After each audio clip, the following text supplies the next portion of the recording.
Le soleil de Séville cognait dur sur la peau, comme un amant jaloux qui refuse de lâcher prise. Sophie trébucha sur le pavé irrégulier de la plaza de España, son cœur battant la chamade, tandis que les rires des touristes se mêlaient au chant d'un guitariste flamenco invisible. Et là, au milieu de cette fournaise, Léna surgit de la foule, son regard perçant comme une lame, et lança d'une voix qui trancha l'air: « Sophie, c'est fini. Je ne peux plus prétendre. » Ces mots la frappèrent comme un coup de tonnerre en plein été andalou. Sophie, figée, sentit le monde s'effondrer autour d'elle, les palmiers qui se courbaient sous la brise, les azulégeaux bleus et jaunes qui scintillaient comme des promesses brisées. Léna, son amie d'enfance, celle avec qui elle avait partagé les secrets les plus intimes sous les orangers de leur quartier de Triana, la trahissait ici, en public, devant des inconnus qui s'étaient arrêtés pour regarder le spectacle gratuit d'une rupture. « Pourquoi maintenant? Pourquoi comme ça ?» murmura Sophie, sa voix se brisant comme du cristal sous la pression. Mais Léna, les lèvres tremblantes, ne répondit pas. Elle tourna les talons, laissant Sophie seule avec le poids écrasant de 25 ans d'amitié transformée en amour, et maintenant en cendres. Pour comprendre ce chaos, il faut remonter aux racines, à ces jours ensoleillés où Séville n'était pas encore une ville de touristes envahissants, mais un cocon de ruelles étroites et de patios fleuris. Sophie et Léna étaient nées à quelques maisons d'intervalle, dans le barrio de Santa Cruz, où les murs blanchis à la chaux portaient encore les échos des gitans et des poètes. Sophie, l'aînée de 2 ans, était la rêveuse, cheveux châtains cascadant comme une rivière douce, yeux verts hérités de sa mère basque, un corps fin et gracile qui semblait danser même quand elle marchait. Elle passait ses journées à esquisser des portraits dans un vieux carnet, imaginant des mondes où l'amour n'avait pas de chaîne. Léna, en revanche, était le feu, cheveux noirs coupés courts dès l'adolescence pour défier les conventions, yeux marrons brûlants de passion, une silhouette athlétique forgée par les danses flamenco qu'elle apprenait en cachette dans les tablaos du quartier. Fille d'un cordonnier et d'une couturière, elle portait en elle l'urgence de la survie. Ce mélange de fierté andalouse et de rage contenue contre un monde qui tolérait à peine les différences. Leur amitié naquit un après-midi doux, quand Sophie, 8 ans, trouva Léna, 6 ans, en train de pleurer derrière l'église de San Nicolas, les genoux écorchés après une chute de vélo. « Ne pleure pas », lui dit Sophie en tendant un mouchoir brodé qu'elle avait volé à sa grand-mère. Les larmes, c'est pour les faibles. Viens, on va conquérir le Guadalquivir. Léna leva les yeux, surprise par cette fillette aux tresses impeccables qui parlait comme un roman de Cervantes. À partir de ce jour, elles devinrent inséparables, escaladant les remparts de El Alcázar pour rêver d'aventures mauresques, volant des grenades dans les jardins du parc Maria Luisa, chuchotant des secrets sous les couvertures lors des nuits d'insomnie. Séville, avec ses fêtes de feria où les femmes en mantille virevoltaient et ses processions de Semana Santa où les statues de la Vierge semblaient pleurer pour elles, devint leur terrain de jeu secret. Mais l'enfance s'effaça comme la brume matinale sur le fleuve, et l'adolescence apporta ses ombres. À 14 ans, Sophie découvrit les premiers frissons d'un désir qu'elle ne comprenait pas, le regard de Léna. Quand elle riait en secouant ses cheveux mouillés après un bain dans la fontaine de la Plaza del Salvador, faisait battre son cœur d'une façon nouvelle, interdite. Elle rougissait, détournait les yeux, se réfugiant dans ses dessins où elle traçait des silhouettes enlacées, anonymes. Léna, plus audacieuse, semblait ignorer ces tourbillons, elle flirtait avec les garçons du quartier pour se fondre dans la masse. Mais ses yeux revenaient toujours vers Sophie. Comme un aimant invisible. Tu es ma sœur? Ma confidente? Lui disait-elle lors de leur promenade le long du Triana.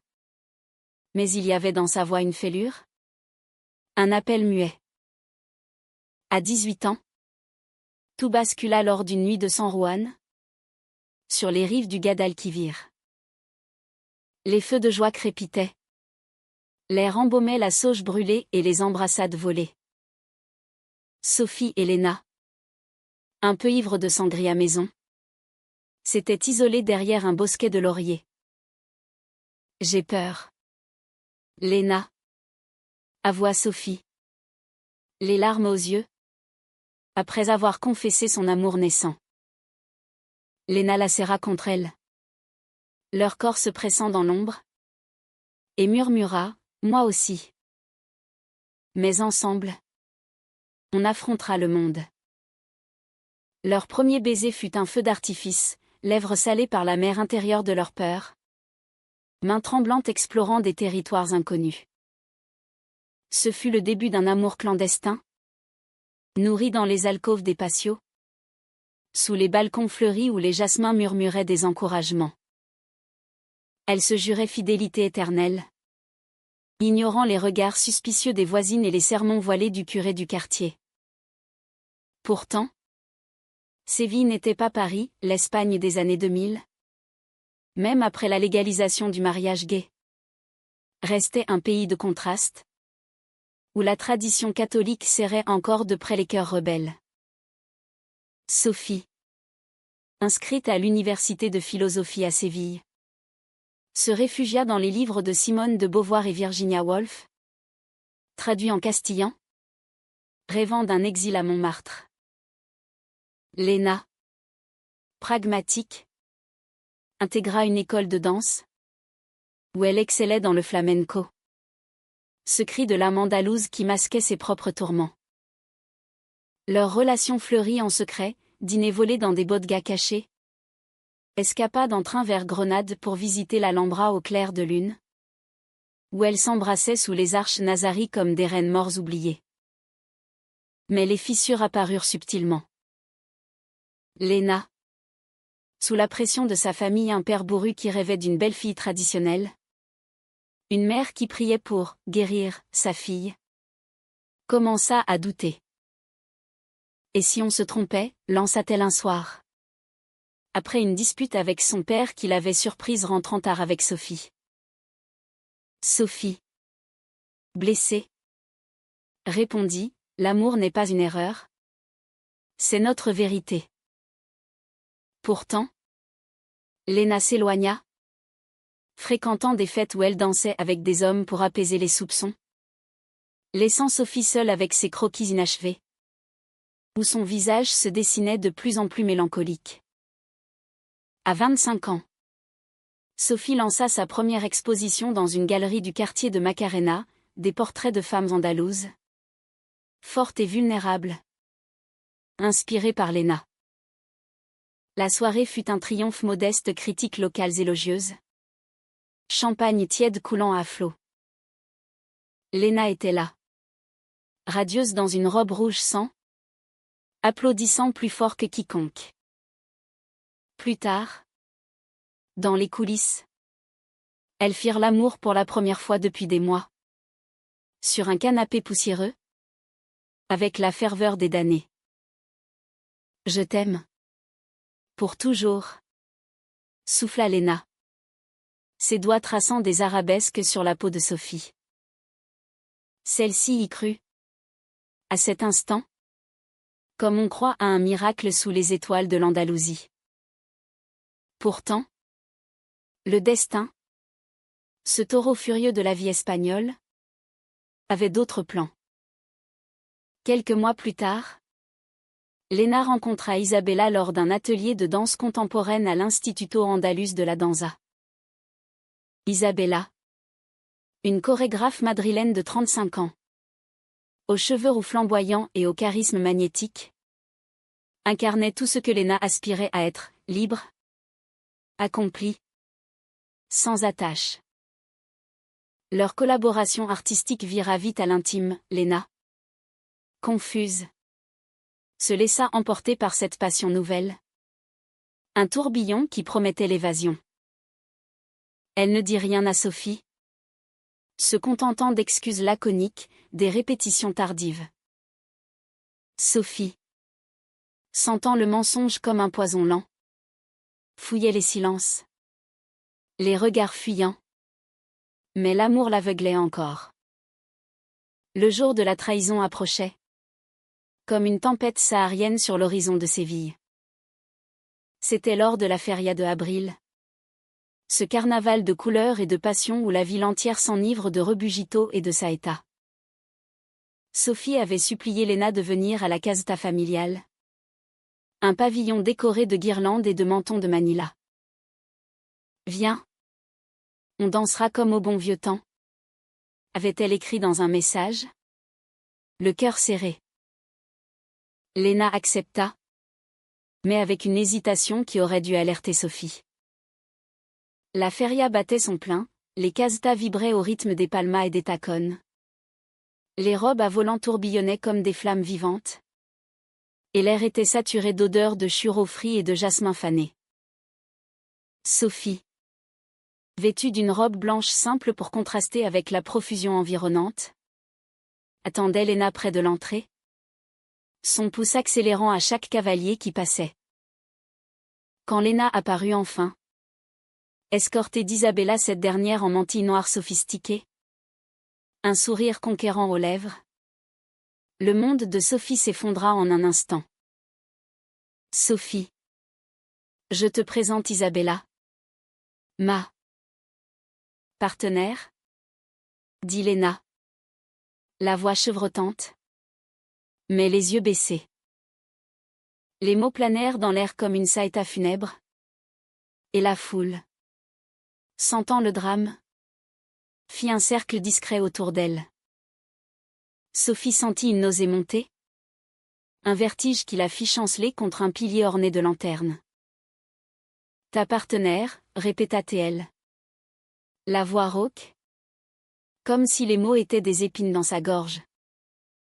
Isabella, imperturbable, posa une main possessive sur l'épaule de Léna, qui tressaillit mais ne se déroba pas. Léna m'a tout raconté. Vous étiez proches, n'est-ce pas? Mais le passé est le passé. La condescendance dans sa voix fut le déclencheur, Sophie. Les joues en feu. Lança, proche? Nous étions tout l'une pour l'autre. Des murmures s'élevèrent des tantes outrées. Des cousins curieux. La famille entière de Léna qui assistait à la scène depuis la table d'honneur. Le père de Léna, moustachu et rougeau, se leva d'un bond. Qu'est-ce que c'est que cette folie? Léna rentre à la maison. Léna, piégée entre l'amour naissant et la loyauté brisée, balbutia, je ne pouvais plus vivre dans le mensonge. Sophie. Isabella me comprend. Elle me pousse à être moi-même. Mais ses yeux marrons qui avaient autrefois brûlé pour Sophie seule, trahissaient la panique, le regret. Sophie, refusant de s'effondrer devant ce tribunal improvisé, redressa les épaules. Alors va. Léna. Trahissonne-moi en public. Comme une lâche. Mais souviens-toi, l'Andalousie pardonne. Mais n'oublie jamais. Elle tourna les talons, traversant la caseta comme une ombre, ignorant les regards perçants et les chuchotements qui la suivaient comme des flèches empoisonnées. Dehors, sous les guirlandes clignotantes, elle vomit son dîner, les larmes se mêlant à la bile, tandis que la musique flamenco continuait. Indifférente. Un chant de deuil pour un amour assassiné. Les jours suivants furent un brouillard de douleur. Sophie se terra dans son petit appartement du barrio de Santa Cruz. Un 2 pièces au mur tapissé de ses propres toiles, portrait de Léna dansant. Léna riant sous la pluie d'octobre. Léna endormie avec un air d'innocence volée. Elle n'allait plus à l'université. Ignorait les appels de ses amis. Se nourrissant de pain rassis et de souvenirs amers. La nuit. Elle revivait la scène en boucle, le sourire triomphant d'Isabella. La passivité coupable de Léna. Le cercle de regards accusateurs. Comment as-tu pu, gémissait-elle à l'ombre des volets clos. Ses doigts griffant les draps comme pour arracher la trahison de sa chair. Léna. De son côté. Sombra dans un tourment parallèle. Isabella. Avec son assurance madrilène. L'emmenait dans des soirées branchées du quartier d'El Arnal. Où les artistes et les intellectuels disséquaient la vie comme un flamenco abstrait. Mais chaque baiser d'Isabella goûtait le remords, chaque caresse rappelait les mains plus tendres de Sophie. Tu penses encore à elle? N'est-ce pas? Demanda Isabella un soir. Après une représentation au Teatro de la Maestranza. Où Léna avait dansé un solo déchirant sur un thème de perte. Léna. Épuisée. Avoua, c'est plus compliqué que ça. Sophie était. Elle est. Ma maison. Isabella. Blessée dans son orgueil. Riposta, alors part. Mais ne reviens pas en rampant. Léna. Déchirée. Choisit de rester. Par peur du vide? Par orgueil andalou qui interdit les demi-mesures. Pourtant, le destin, ce farceur cruel, les força à se confronter à nouveau. 3 mois après la feria, Sophie reçut une invitation inattendue, une exposition collective à la Biennale de Arte Flamenco, où ses œuvres sur l'identité féminine côtoieraient les chorégraphies de Léna. Viens. Ou pas. Disait la note jointe. Tracée de la main de Léna une écriture tremblante. Comme un appel au secours. Sophie. Après des nuits d'insomnie. Décida d'y aller. Non par masochisme. Mais pour clore le chapitre. Pour transformer la douleur en art. Comme les poètes morts l'avaient fait des siècles auparavant. La biennale se tenait dans les jardins de El Alcázar. Sous un ciel étoilé qui semblait complice des amours interdites. Sophie arriva en avance.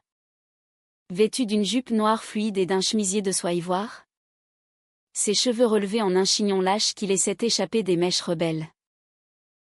Ses toiles, accrochées aux arches de pierre ocre, attiraient déjà les regards, amour volé. Titrait l'une, montrant 2 silhouettes enlacées dans l'ombre d'un patio sévillant. Léna surgit plus tard. Seule Isabella avait décliné. Sentant la tempête à venir. Elle portait une robe simple de lin bleu. Ses cheveux noirs attachés en queue de cheval. Révélant un cou gracile marqué par la tension. Sophie. Murmura-t-elle en s'approchant. La voix brisée par l'émotion. Je dois te parler. Sophie. Feignant l'indifférence. Croisa les bras, parlait? Après m'avoir humilié devant Dieu et les hommes? La foule des invités critiques d'art? Danseurs? Une poignée de curieux formait un rempart discret. Mais leurs oreilles étaient grandes ouvertes. Léna. Les yeux brillants. S'avança, c'était une erreur. Isabella. Elle représentait la liberté. Mais c'était une illusion. Toi. Tu es réel. Notre amour est la seule vérité que j'ai jamais connue. Ces mots, sincères mais tardifs, firent vaciller Sophie. Elle revit les nuits partagées, les promesses chuchotées sous les orangers, la façon dont Léna la faisait se sentir invincible. Mais la trahison était une cicatrice fraîche, et maintenant? Tu reviens parce que ton nouveau jouet s'est lassé? La confrontation s'enflamma comme un pétard de la San-Fermin. Léna. Désespérée. Saisis le poignet de Sophie. Non. Je l'ai quitté la semaine dernière. J'ai tout perdu, ma famille me renie. Mes amis me jugent. Mais je ne peux pas te perdre toi. Pardonne-moi. Por favor. Des larmes coulaient sur ses joues, traçant des sillons dans le maquillage discret. Sophie. Le cœur en lambeaux. Se dégagea, le pardon n'efface pas la honte. Léna. Tu m'as trahi en public pour te protéger. Comment puis-je te faire confiance à nouveau? Autour d'elle, les murmures s'amplifièrent, un photographe de la biennale immortalisa l'instant. Flash cruel qui figea leur douleur pour l'éternité. Pourtant, au milieu de ce chaos, une étincelle de tendresse persista. Sophie.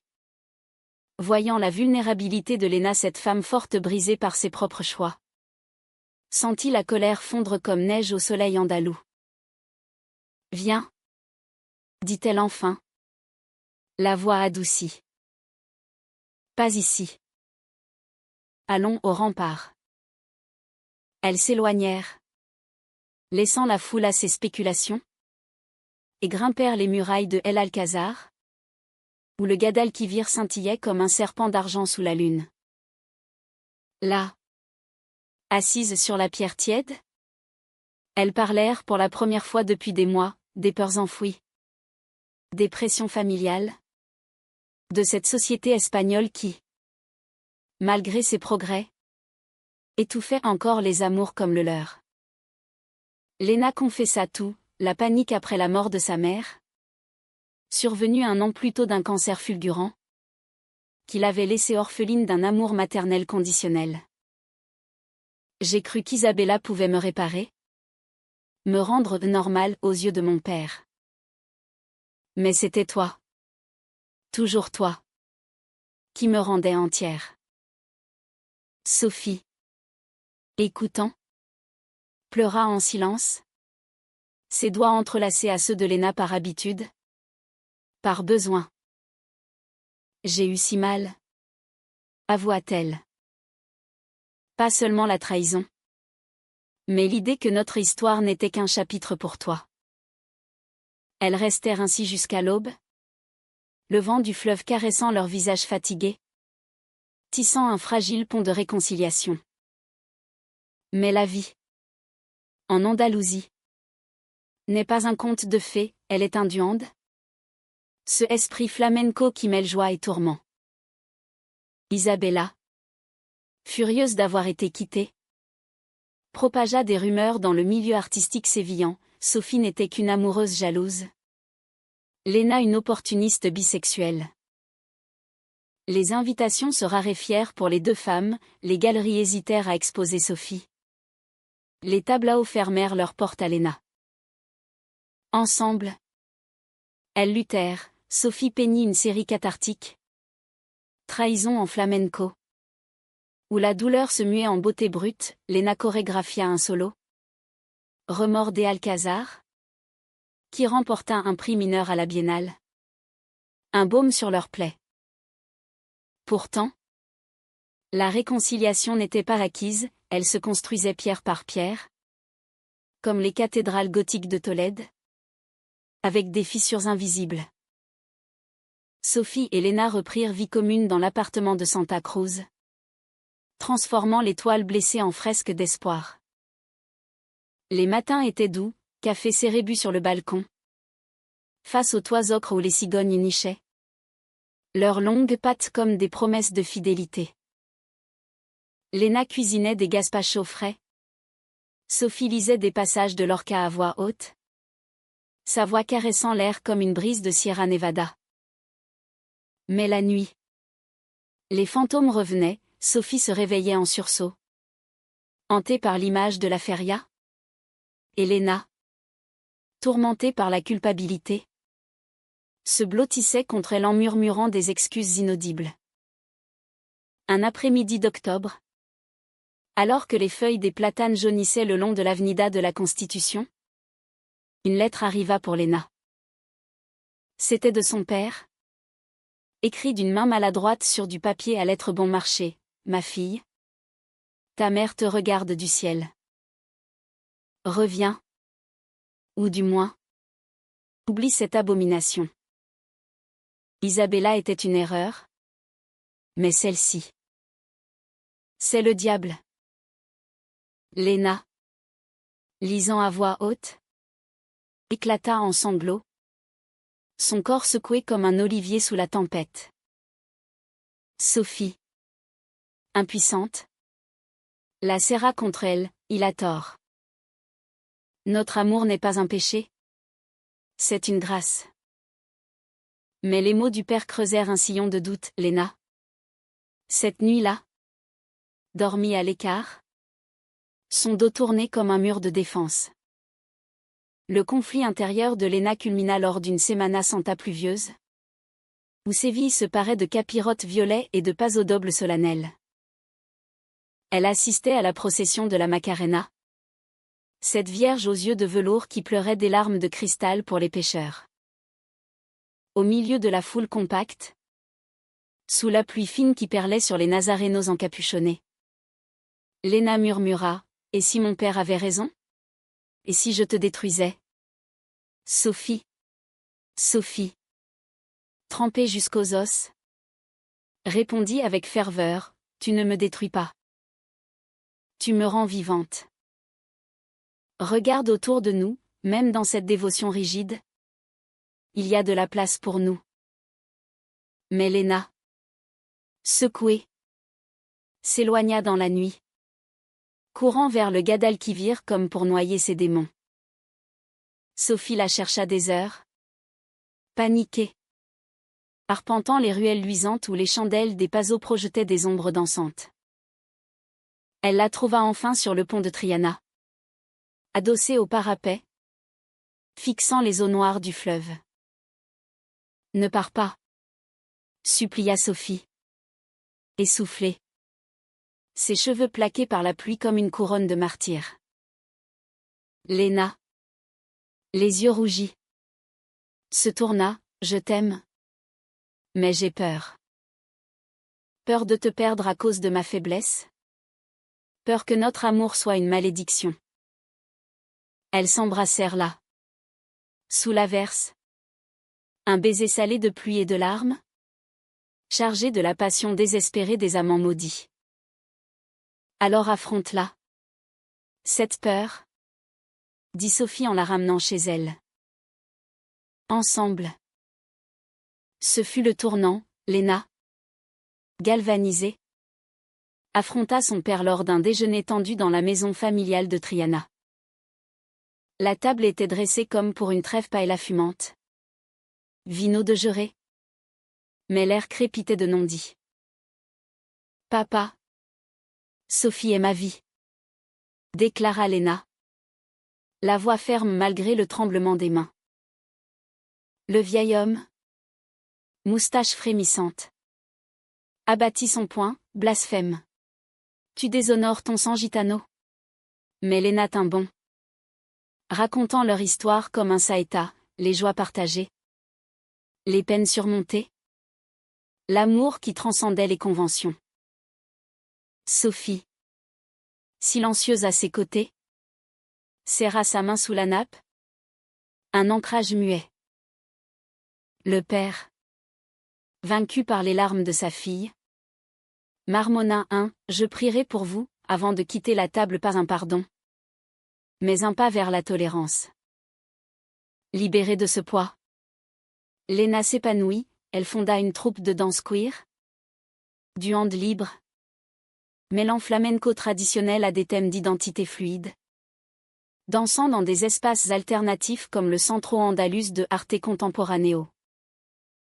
Sophie, inspirée, exposa une nouvelle série, Amour en exil, où des figures féminines, inspirées de Léna et d'elle-même, défiaient les ombres sociales dans des décors sévillans transfigurés. Leur amour, jadis clandestin, devint un témoignage public, interview dans El País, apparition à des festivals LGBT de Madrid, où elle parlait de résilience avec une élégance française, presque proustienne, dans leur façon d'analyser les nuances du cœur. Mais le vrai test vint avec l'arrivée d'une tempête inattendue, Isabella, revenue comme un fantôme vengeur. Après avoir été évincée d'un poste à la Biennale rumeur de favoritisme sexuel, elle accusa Léna de l'avoir trahie à son tour, publiant un billet anonyme sur un blog artistique, la danseuse andalouse qui vole les cœurs et les carrières. Les conséquences furent immédiates, sponsor réticent pour la troupe de Léna. Critiques acerbes pour l'exposition de Sophie. C'est elle, n'est-ce pas? Demanda Sophie un soir, alors qu'elle buvait du manzanilla sur le balcon, face à une Séville endormie. Léna, pâle, hocha la tête, oui. Mais je ne la laisserai pas nous détruire. Leur riposte fut un acte d'audace, une performance conjointe lors du festival de Otono, dans les jardins de El Alcázar. Léna dansa un flamenco rageur, pieds nus sur la pierre millénaire, son corps racontant la trahison et la renaissance. Sophie, en live, projeta ses toiles sur les murs, où des silhouettes enlacées défiaient des ombres menaçantes. Isabella était là, au premier rang, son visage crispé comme un masque de tragédie grecque. À la fin, sous les applaudissements tonitruants, Léna s'avança au micro, cet art est pour celle qui aime sans peur. Pour Sophie, ma muse, ma force. Isabella quitta la salle sans un mot, vaincue par la vérité nue de leur union. Pourtant, la cicatrice de la trahison initiale persistait, un rappel subtil dans les silences de leur nuit. Sophie, parfois, surprenait Léna fixant son téléphone, comme si l'ombre d'Isabella planait encore. Tu doutes encore, demandait-elle doucement.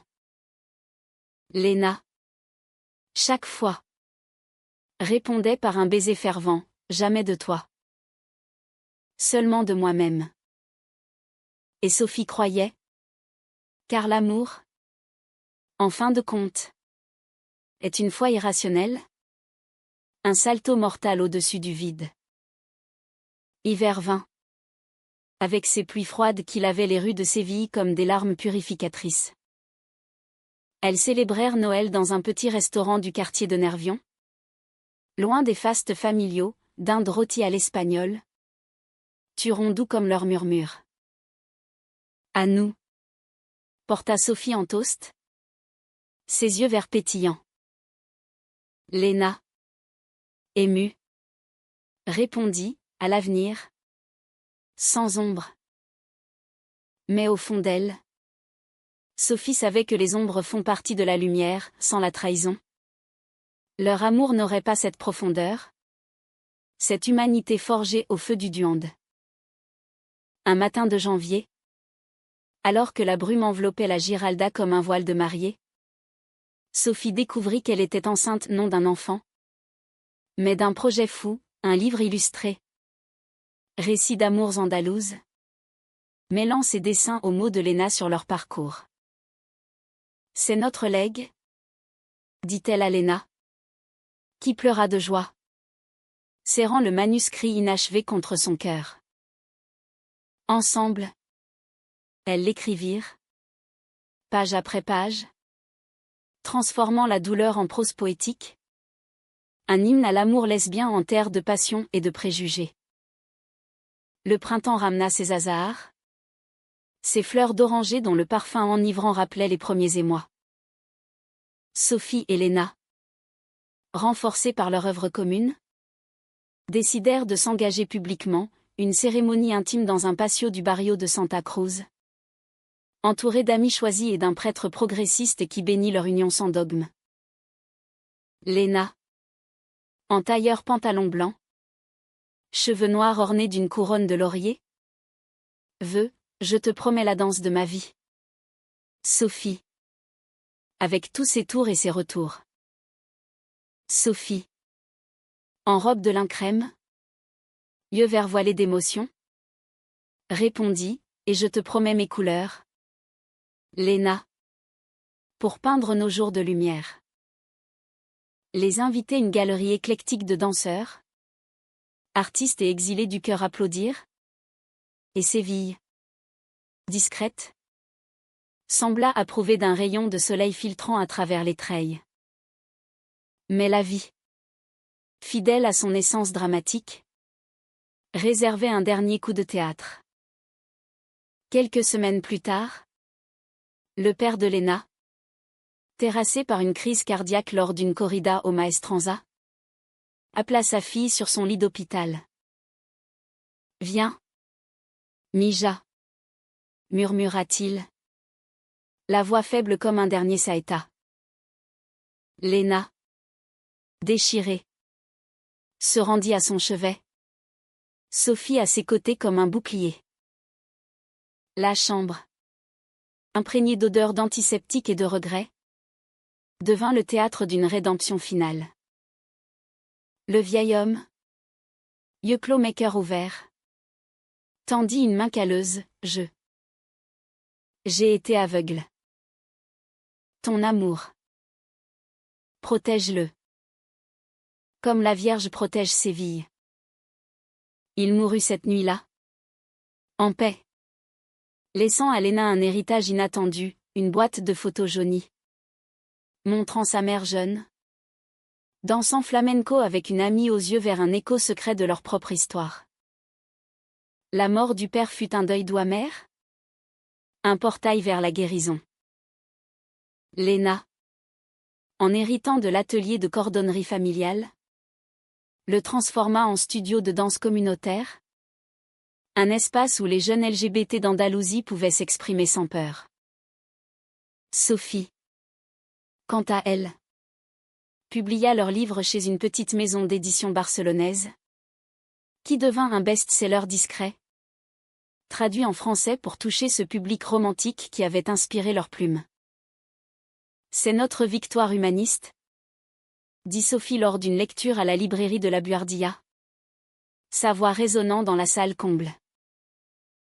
Léna, à ses côtés, ajouta, pas une fin heureuse, mais une continuation courageuse.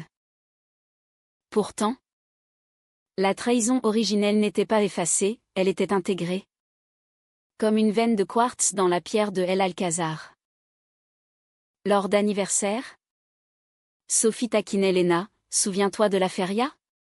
Tu étais une vraie drama queen. Léna riait. Mais ses yeux s'assombrissaient, jamais je ne me pardonnerai. Et Sophie, avec la sagesse acquise des ans, répondait, le pardon n'est pas pour toi. C'est pour nous. Leur amour, ainsi, devint un modèle, non exempt de failles, mais profondément humain. Un roman vivant où le kitsch andalou se mêlait à la mélancolie française, où la passion flamenco dansait avec la tendresse proustienne. Des années passèrent, et Séville changea, plus cosmopolite, plus tolérante, avec des prides qui coloraient les rues de Triana en arc-en-ciel. Sophie et Léna, la quarantaine approchant, élevaient une fille adoptée. Maria, une petite gitane aux yeux marrons comme sa mère et aux cheveux châtains comme l'autre. Elle lui racontait des histoires d'orangers rebelles et de fleuves complices, l'initiant à la danse et au dessin, semant en elle les graines d'une liberté conquise. Maman, pourquoi vous vous êtes disputée? Demandait Maria un soir, crayon en main. Léna, serrant Sophie contre elle, répondait, parce qu'on s'aimait trop fort. Mis à mort. Et c'est ce qui nous a sauvés. Le jour du 20e anniversaire de leur premier baiser, elles retournèrent sur les rives du Guadalquivir, là où tout avait commencé sous les feux de San Juan. Le fleuve coulait toujours, indifférent. Mais leurs mains entrelacées portaient les marques du temps, rides fines, bagues d'argent ternies par l'usure. Je n'aurais jamais imaginé, murmura Sophie, que la trahison nous mènerait ici. Léna, les yeux dans les siens, sourit, et moi, que l'amour survivrait à tout. Elles s'embrassèrent sous les étoiles. Un baiser mûr, profond, où se mêlait le sel des larmes passées et le miel des joies futures. Ainsi s'achevait leur saga. Non en apothéose hollywoodienne, mais en épilogue humaniste, deux femmes, forgées par le feu de Séville, prouvant que l'amour lesbien, dans sa fragilité et sa force, est un art de vivre, un duan d'éternel. Et dans les patios fleuris, les jasmins continuaient de murmurer, vivez, aimez, pardonnez.